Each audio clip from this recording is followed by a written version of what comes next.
I thought I told your ass to subscribe, man. What's going on? I'm gonna find you, bro. It's a matter of time.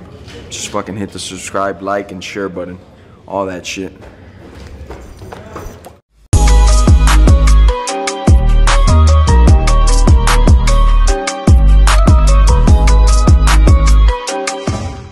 Salut à tous, j'espère que vous allez bien.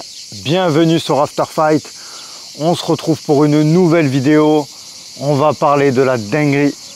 On va parler de Ilia Topuria. Waouh, quelle performance. El Matador, quelle performance. Franchement, je sors de ma séance de sport là, après avoir vu le combat de Ilia Topuria face à Charles Oliveira. Quel combat. Quel combat et surtout quelle performance. Quelle performance de ce combattant qui devient double champion, le plus jeune double champion et invaincu. Je sais pas si vous vous rendez compte de la stat. C'est hallucinant.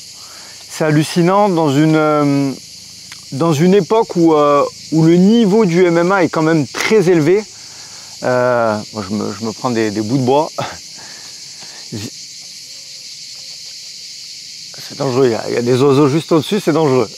Je prends des risques pour vous faire cette vidéo. Je vous disais, on est dans une époque aujourd'hui où le niveau du MMA il est quand même très très élevé. Comparé à une époque où voilà, il n'y avait pas de... Je parle au niveau striking, au niveau lutte, les combattants sont extrêmement complets. Et aujourd'hui, ce que Ilia Topuria il a fait à Charles Oliveira, c'est quand même incroyable. Alors, j'avais pas fait de vidéo avant, mais je m'en doutais fortement. Pour moi, ce combat, c'était un massacre. Pourquoi? Parce que Charles Oliveira, alors clairement, ce qu'il a fait, Ilia Topuria, c'est une performance. Je ne remets pas en question la performance, mais les gars, faut avouer que Charles Oliveira, il a 15 ans de carrière. Charles Oliveira, il est sur la fin de sa carrière. Voilà. Alors je sais qu'il y en a en commentaire, ils vont dire ouais, mais comment tu peux dire ça? Même Makhachev, il n'a pas mis KO. Dustin Poirier, il n'a pas mis KO. C'est pour ça que je vous dis, je ne veux pas manquer de respect à la performance de Ilia Topuria ce soir. Voilà, comme face à Max Holloway.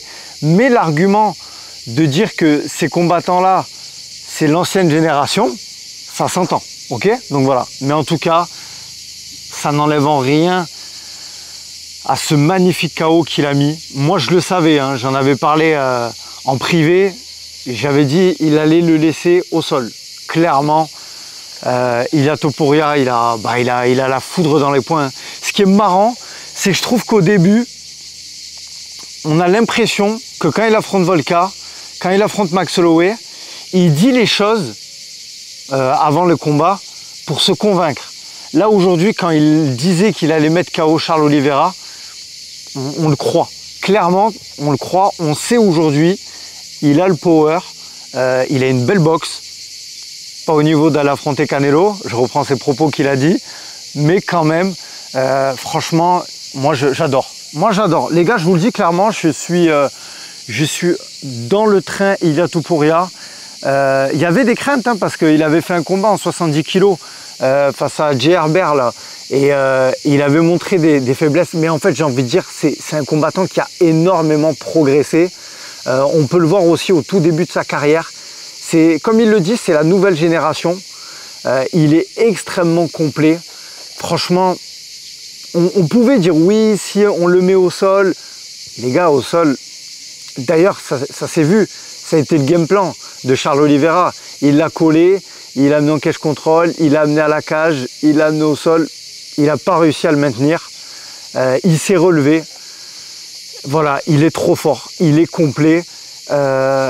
C'est bien parce qu'on a eu une ère où on a eu des combattants brésiliens qui nous ramenaient un style très shooté box axé sur le striking.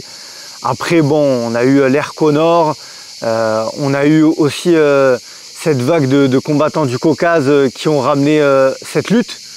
Et aujourd'hui, on a ces combattants géorgiens qui sont extrêmement forts. Moi sincèrement aujourd'hui je me demande si ces mecs là, la Géorgie, ces mecs là comment on va pouvoir les arrêter. Alors oui, il y a toujours des exceptions, je dis pas, hein, on a vu Roman Dolidze qui a été arrêté, tout ça. Mais quand on voit Merab Davishvili, quand on voit Ilia Topuria, ces mecs-là sont complets et ils sont extrêmement forts. Que ce soit debout, au sol, et surtout ils ont un bon cardio. Hein. Ils ont un très très bon cardio. Voilà. Franchement, Ilia Topuria, il a montré de belles choses. On l'a vu, hein, il a pas. En plus, il n'a pas ce style boxe uniquement en avançant. Il a aussi un jeu de déplacement. Quand il recule, il est très très fort. Enfin voilà, moi je prédis de belles choses pour lui. Hein. Déjà, en si peu de temps, ce qu'il a réussi à accomplir, c'est énorme. Voilà, double champion. 17 victoires, 0 défaite. C'est ça qui est fort. Hein. C'est ça qui est fort. Franchement, être invaincu et être double champion à 28 ans, ah, c'est quelle performance, rendez-vous compte. Rendez-vous compte. Non, j'allais dire, on est à l'aube de quelque chose de grand avec Ilia Topuria, mais on n'est même pas à l'aube, on est en plein dedans. Voilà. En plus, là, au niveau de... J'ai pu voir son compte Instagram. Bah, il a le même nombre d'abonnés que John Jones. Il a 10 millions d'abonnés. Donc, incroyable. Donc, en fait, voilà, c'est une star en Espagne. Il manque plus que l'UFC fasse un UFC en Espagne. Il n'y en a jamais eu. Donc ça, moi, je trouve que ça serait vachement intéressant que Ilia Topuria défende sa ceinture en Espagne, à Madrid. Voilà, comme c'était prédit, hein, il l'avait dit. Donc voilà, hein, franchement, Ilia Topuria, magnifique. La suite pour lui, ben, je pense que clairement, là, il y a du monde. Hein. Ils ont fait monter Paddy the Paddy dans la cage, mais franchement, moi, je donne pas cher de la peau de Paddy. Même si ça serait un beau combat, parce que Paddy aussi, je trouve qu'il a des armes pour pouvoir poser des problèmes à Ilia. Mais là, clairement, je vous le dis, aujourd'hui, Ilia, je vois personne l'arrêter. Parce qu'un combat de MMA, on le sait, ça commence debout. Il y a toujours des échanges en striking. Et Ilia Topuria, il va toujours trouver la faille pour toucher. Voilà, clairement. Clairement, pour moi, c'est le combattant qui a la plus belle boxe actuellement dans l'organisation. Qui frappe aussi le plus fort. Alors oui, vous allez me demander, et je pense que c'est tous la question qu'on se pose, qu'est-ce que ça donnerait face à Makhachev en 77? Parce que oui, Makhachev a laissé sa ceinture. Moi, je trouve que c'est bien que Makhachev est monté. Je trouve que c'est bien que Ilia aussi est monté et a laissé... Les deux ont laissé leur ceinture pour pas bloquer les catégories. Je trouve ça très très intéressant. Donc maintenant, si vous me demandez si j'ai envie de voir le combat Makhachev vs Topuria, bien sûr j'ai envie de le voir. Et je pense que Makhachev est le seul aujourd'hui combattant qui peut poser des problèmes à Ilia Topuria en 70 et 77 kilos. Clairement. Même en 77, un Jack Maddalena, un Kamaru Usman, ce que vous voulez les gars, moi je vois franchement, alors oui il y aura physiquement, il y aura des interrogations là-dessus parce qu'Ilia Topuria, je le trouve pas si grand que ça, il est quand même petit. Je trouve que c'est un petit 70 kg. Donc, mais les gars, il a le facteur X. Il a la poudre dans les poings. Donc ça enlève beaucoup, d'interrogations concernant le gabarit. Hein. Si vous touchez clean, ben ça dort direct. Hein. Parce que là, franchement, il y avait une différence de gabarit. Mais ça l'a pas empêché de trouver l'ouverture et mettre KO Oliveira, pardon. Donc voilà. Donc moi j'ai envie de voir le combat face à Makhachev. Je trouve que ça serait un beau combat, très serré. Parce que franchement quand on voit le combat alors oui c'est pas des maths hein, le MMA, mais quand on voit le combat de Islam Makhachev face à Dustin, ben franchement je trouve que Ilia Topuria il peut poser de gros problèmes à Makhachev. Et d'ailleurs je pense que c'est un choix très stratégique de la part de Makhachev d'aller l'affronter en 77 kg. Parce que je pense clairement que Makhachev a plus... Alors c'est marrant ce que je vais dire, hein, parce que c'est un détail, mais Makhachev il a plus de chances de gagner en 77 kg face à Topuria qu'en 70 kg. Clairement, vous me dites si vous êtes d'accord avec moi ou pas. Mais moi je pense que le morphotype et le gabarit qui va le plus avantager Makhachev pour pouvoir battre Topuria, c'est en 77 kg. Parce qu'on le sait, Makhachev, c'est un gros 70 kg. Voilà. Et ça sera un petit 77 kg. Et Topuria, je pense que déjà, on l'a vu, c'est à la limite des 70 kg. Donc en 77, il sera pas imposant physiquement. Mais il pourra, voilà, il pourra quand même imposer des problèmes avec son striking. Et voilà, ce sera un combat hypant, quoi. Voilà, là, je pense que le game plan de l'UFC, c'est Makhachev devient double champion, clairement, en 77. Ils font monter Topuria ou ils font descendre Makhachev, mais quoi qu'il en soit, il va y avoir de belles négociations, je pense. Et ils les font s'affronter et ils vont nous vendre un combat double champ contre double champ. Et je pense que ça n'est jamais arrivé dans l'histoire de l'organisation.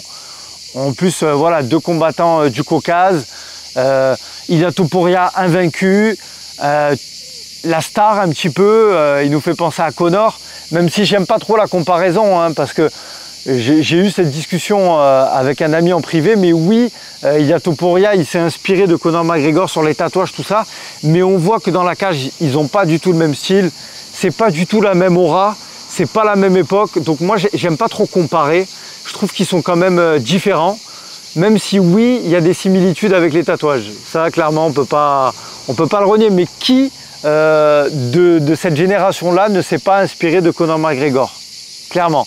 Donc voilà, mais en tout cas, Islam Makhachev vs Ilia Topuria, ça pourrait être un peu le combat Conor McGregor vs Khabib en termes de trash talk, en termes d'engouement.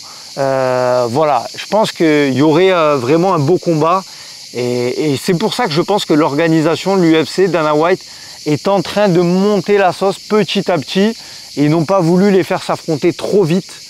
Et voilà, et on le sait, hein, l'UFC c'est les meilleurs pour construire des histoires, construire des champions, des doubles champions et nous vendre ces rivalités. Donc voilà, c'était tout pour moi. N'hésitez pas à me dire ce que vous avez pensé, vous, de la performance de Ilia Topuria. Est-ce que vous le voyez affronter et gagner face à Makhachev? Je suis curieux d'avoir votre avis dans l'espace commentaire. N'hésitez pas à vous abonner à la chaîne, les gars. Ça donne toujours un maximum de force. N'hésitez pas aussi à mettre un petit like. Et je vous dis à très bientôt. Bon dimanche. Bye bye.